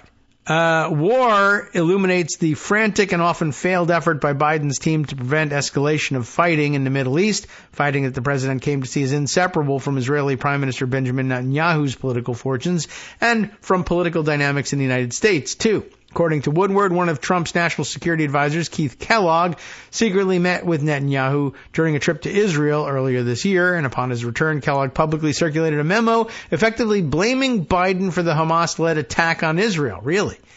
That is... okay. Well, there you go. Oh, it's Trump's national security advisor. That makes some sense. The secret meeting with Netanyahu, the secrecy now makes some sense. And all in service of producing a memo blaming Biden for the Hamas attack. This visit reinforced that the Biden administration's erosion of U.S. deterrence globally and its failed policies vis-a-vis Iran have opened America up to a regional war in the Middle East with devastating consequences for our ally Israel. I'm sure Israel probably had some agency in all of this. At the time, Biden advisors were pushing Israel's leaders to agree to a ceasefire deal as part of an effort to head off an invasion of Rafah in the southern Gaza Strip. their entreaties were futile. The Rafah offensive began in May. No one felt the limits of the administration's ability to restrain Israel more acutely than Blinken. It was obvious Blinken had no influence, Woodward writes. On Ukraine, too, Trump's influence was pronounced even from his home at Pervalago sex dungeon. The former president's resistance to funding Kiev's war effort created a blockade on GOP support in the House. This past spring, House Speaker Mike Johnson was able to persuade Trump to soften his stance, according to Woodward, not by showing him that Ukraine's cause was just, but by convincing him that the aid package would help the Republican conference's electoral chances and thus benefit him personally in the run-up to the November election. War offers several snapshots of Harris, always in the supporting role to Biden and hardly determining foreign policy herself. The book recounts how Harris sought to spur French President Emmanuel Macron into action in the fall of 2021 in preparation for what the U.S. intelligence community indicated would be a significant Russian military action against Ukraine. So, too, the vice president made her case to Ukrainian President Volodymyr Zelensky at the Munich Security Conference in February of 22, going so far as to press him to develop a succession plan ensuring stability if you're captured or killed, as she put it. It's forward-looking. And the book reveals how her forceful public tone following a meeting in July with Netanyahu, pledging that she would, quote, not be silent about Palestinian suffering, contrasted her with the more amicable approach in private. Contrasted with her more amicable approach in private. Interesting. I thought it was Biden's more amicable approach, but I guess not. The difference, according to Woodward, infuriated Netanyahu, who was taken aback by her public remarks. Now, welcome to America, sir.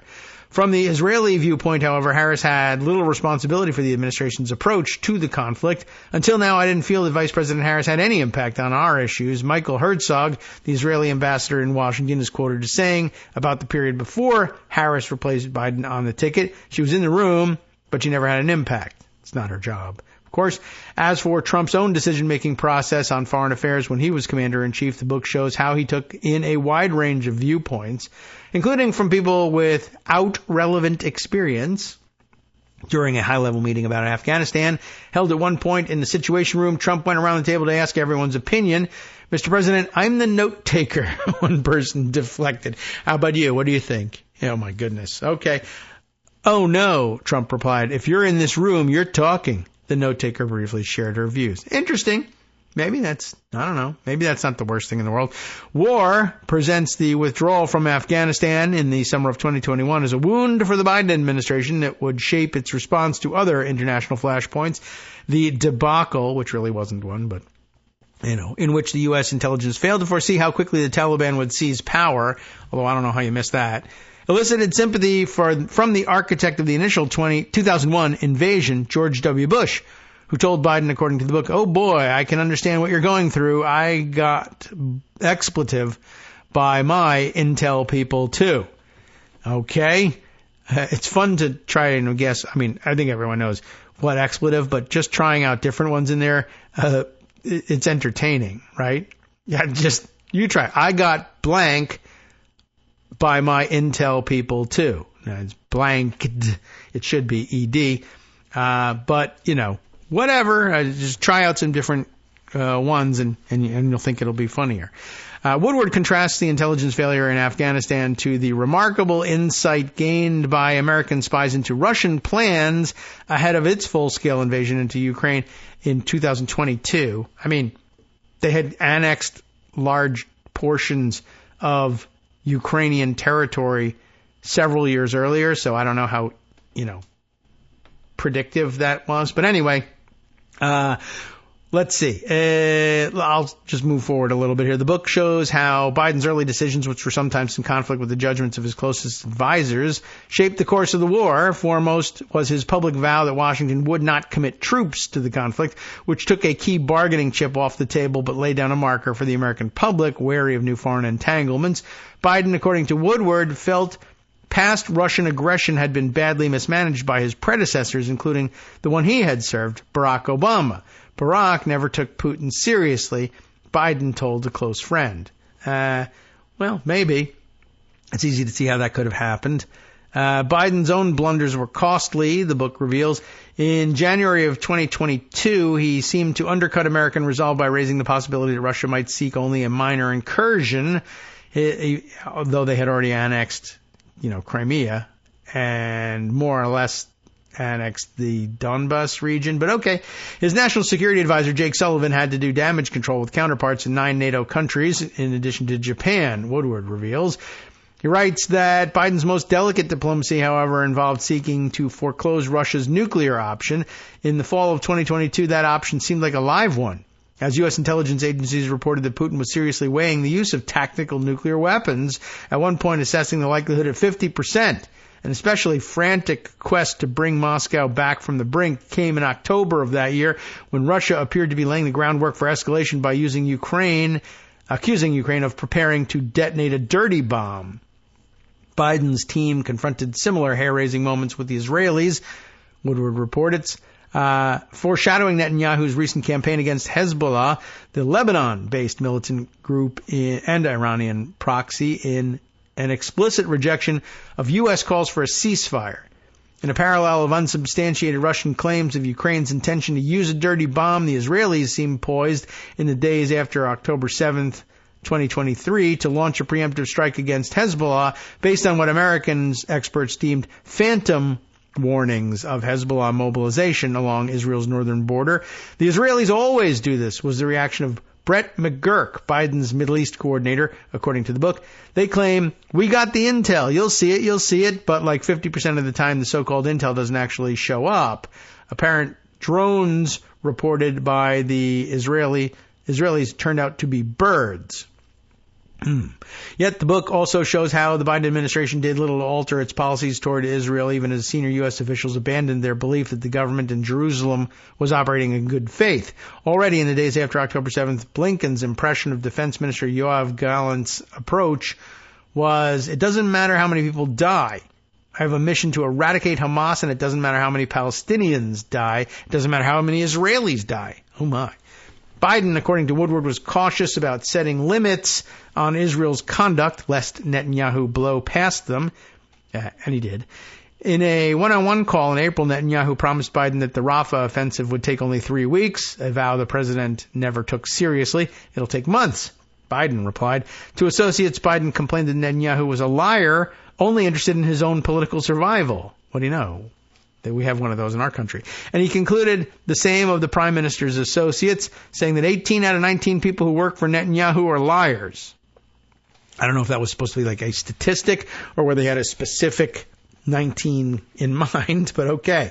At the same time, support for the Biden administration's Middle East policy came from unexpected places, the book reveals. Before the October 7th attack, Senator Lindsey Graham, a loyal Trump lieutenant and shapeshifter who went from outspoken critic of Saudi Crown Prince Mohammed bin Salman to a trusted interlocutor, had relayed information to Biden about prospects for the normalization of relations between Saudi Arabia and Israel.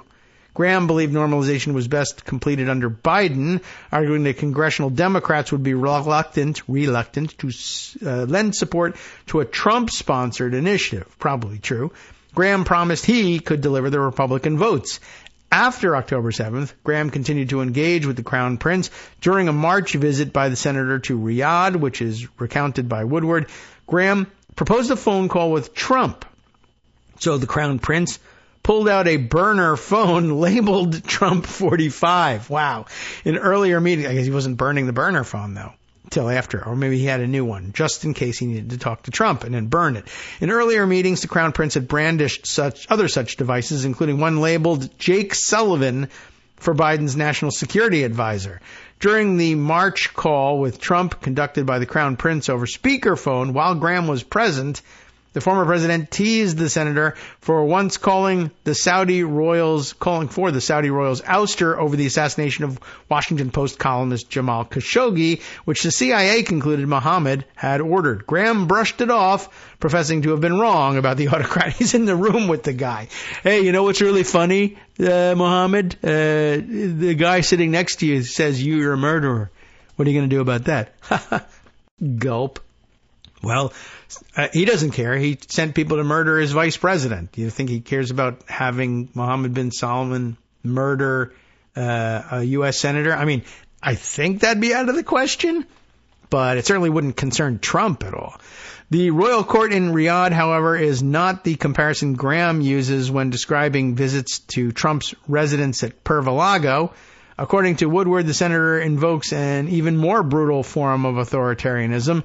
Going to Mar-a-Lago, Graham's quoted as saying, it's Mar-a-Lago, is a little bit like going to North Korea. The book quotes Graham as saying, everybody stands up and claps every time Trump comes in. Well, he's probably right about that. And he's also, mentally ill at this point, I think, also. Lindsey Graham. He has moments of clarity, but, he's got to be under too much stress to be able to function normally at this stage of the game. Okay, it's getting late in the program, and gosh, probably even not enough time to get in. I really have to get back to maybe the fact that, as it turns out, Greg will not be around on the program tomorrow. He's got some appointments. That gives us a freer deck.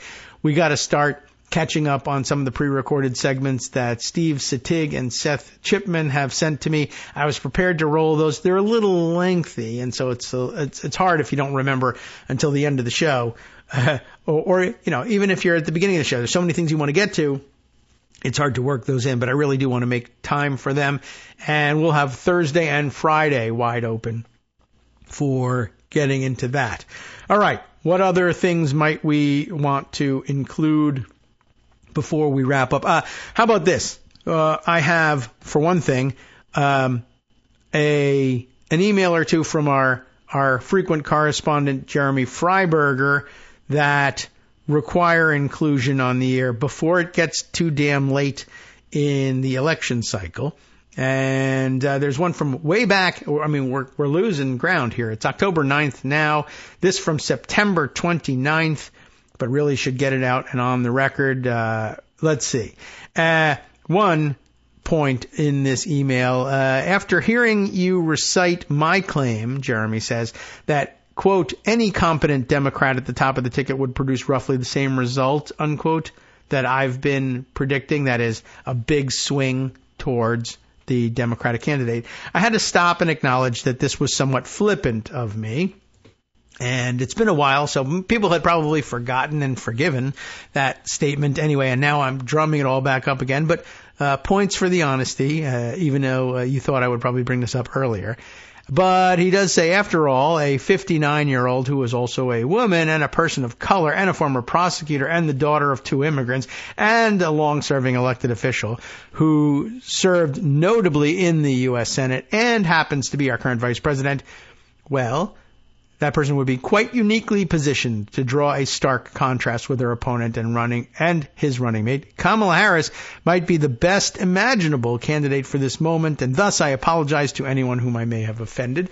I guess it sounded like he was understating the import of the big shift that any Democratic candidate besides Biden would have experienced the same, and I don't think that he really thinks that was true, and this is as clear as you can be in saying it. Now, regarding, Jeremy says, my promised review of important 2024 state Supreme Court elections. Those are happening in November, too.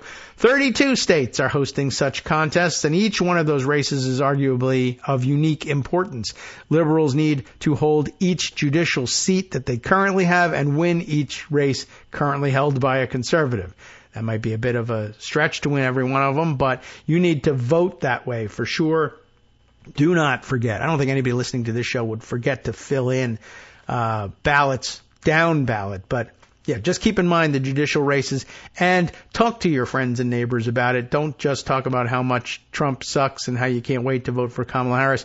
Talk them into doing the same and talking to other people about every race up and down the ballot. Yet, Jeremy says, there is no one-stop shop or pack for supporting liberal judicial candidates, and figuring out which needs help would be an enormous task. Thus, I've limited my investigation to the 3 states that are hosting contests this year that could ultimately flip the partisan makeup of the state's top courts in Arizona, Michigan, and Ohio.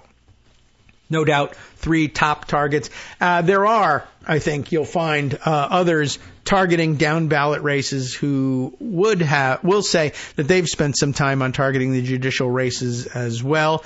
And I keep pointing to Charles Gaba and his various slates for each state. Let's see, and LOL GOP, who we read all the time on Twitter, also leading several state-specific options. And, of course, the States Project and GiveSmart, which you can find online as well, which is under the aegis of, back in the Twitter days, Bobby Big Wheel in the Twitter days, and now out on Blue Sky as well. But lots of different sources for good targeting in various states. But first, let's get through Jeremy's here and then wrap things up for the day. Starting with Arizona, conservatives currently hold a 4-3 majority on the court there. And of the two justices who are up for a retention vote, meaning the vote is simply a yes to retain or a no to toss them out, both are conservatives who voted to uphold Arizona's 1864 abortion ban. Keep in mind that an abortion rights referendum is also in front of voters now. If voters choose to fire either or both of these justices, the seats would then become open for election. FYI, I can find no group supporting a vote no effort. So do, he says, please tell me, David, if one of you or any of the other listeners have any insights on this effort in Arizona. But I guess then, and if you don't know what's going on, the vote on the judicial question will be no. It doesn't elect anyone else in their place. It simply means they'll hold, should we hold a new election to decide who will sit in these seats? Well, that's actually a bad phrasing of the question because you want a no vote, not a yes vote. In other words, really the vote is, should these people be retained? It is a retention vote. That's the simplest way of putting it. Should these two idiots be allowed to continue in their service on the state Supreme Court? If you like idiots, then vote yes. If you dislike idiots and want to replace them with someone good, or at least have a chance at replacing with someone good, vote no. Okay, good. There we go. In Michigan, where liberals hold a 4-3 majority. Again, in Arizona, conservatives hold a 4-3 majority. Vote no. In Michigan, where they hold a 4-3 majority in the hands of liberals, 2 Supreme Court seats are being contested this year. One, an open seat created by the retirement of a conservative justice, is sought by liberal University of Michigan law professor Kimberly Thomas. What will you do about this? You will go online to electkimberlythomas.com and find out all about it. Donate money, donate time, effort, and of course cast your ballot for Kimberly Thomas. The other seat is currently occupied by liberal Justice Kyra, K-Y-R-A. Someone tell me. Kyra Harris Bolden, whose initial 2-year term is expiring. You can find out about her at Bolden, B-O-L-D-E-N, boldenforjustice.com. Bolden, who was first elected in 2022, has been a key part of the incredible democratic transformation in the Great Lakes state. Down in Ohio, where conservatives hold a 4-3 majority, 3-4-3 states in these things. Conservative majority barely in Arizona and Ohio, and barely liberal majority in Michigan. In Ohio, where conservatives hold the 4-3 majority, 3 seats are on the November ballot. 2 liberal justices are running for re-election, while a 3rd seat opened when its conservative justice chose to run for a full-term seat against one of the aforementioned liberal incumbents, in fact, rather than remain in his current partial-term seat. How interesting. Seeking re-election are liberal justices Michael Donnelly, you can find his website at donnellyforjustice.com, and Melody Stewart, StewartForOhioSupremeCourt.com. Hoping to fill the open seat is liberal Lisa Forbes at ForbesForJustice.com. For your information, along with these key judicial elections, Ohio also has a huge anti-gerrymandering referendum on its ballot this year, which appears to be supported by a majority of voters, many of whom will also vote for liberal justices. At least we hope so. Jeremy concludes by saying, as I mentioned above, every state Supreme Court election is important, yet these highlighted herein are a few that could make an immediate and significant impact. Again, 3 states with 4-3 splits. Meanwhile, if KITM listeners are aware of other such contests, as in perhaps North Carolina or Montana, please let me know, and that is to say, let me know, David. Thanks, and keep the faith through November 5th, and then thereafter as well. All right, let's see. Oh, and there's one quick note at the end of all this. Is this something else to add here? The past 3 shows, he was saying, the Thursday, Friday, and Saturday shows with the reading of Jack Smith's brief. Okay. They constitute a heroic effort. How do you like that? Okay. Well, I enjoyed doing it, and perhaps then we can continue we can make that a niche market for the show. All right, time for us to get the hell out of here. It's well past time, really. Well, okay, 15 seconds past the time that we were supposed to really start this music, but Justice understands, and he allows us to run a little bit long each one of these days. Here's what he's got in store for you. We've got much more, of course, to come on Thursday and Friday, but today on the West Coast Cookbook and Speakeasy, immediately following the end of this program, the legality of Musk's vote-buying scheme for Trump is questionable, but his need to buy love is not in dispute. Let's get the details on that. On the rest of the menu, the former executive director for San Jose's California Police Officers Union pleaded guilty. Oh no, I can't believe it. In federal court, that she illegally imported fentanyl. I mean, come on, what? And other synthetic opioids from a half dozen countries. Cops aren't supposed to be doing that. With less than a month to go before people go to the polls, the MAGA State Election Board of Georgia is embroiled in a fight with Fulton County over a monitoring team to observe the county's election practices. Because, there's people there. And South Carolina prison officials told a death row inmate that he gets to choose between a firing squad, the electric chair, and lethal injection for his November 1st murder by the state. What a great thing to be able to choose. Internationally, there's news, too. Why don't we save that for after this short message? From networksradio.com. What a great message. You have been listening to Kagro in the Morning with David Waldman. How about this? Internationally, where a Belarusian American had his prison sentence extended amid the continuous crackdown on dissent in Belarus, and MI5 Director General Ken McCallum said his agents are facing a staggering rise in attempts at assassination, sabotage, and other crimes in the UK. Guess who's behind it? Russia and Iran.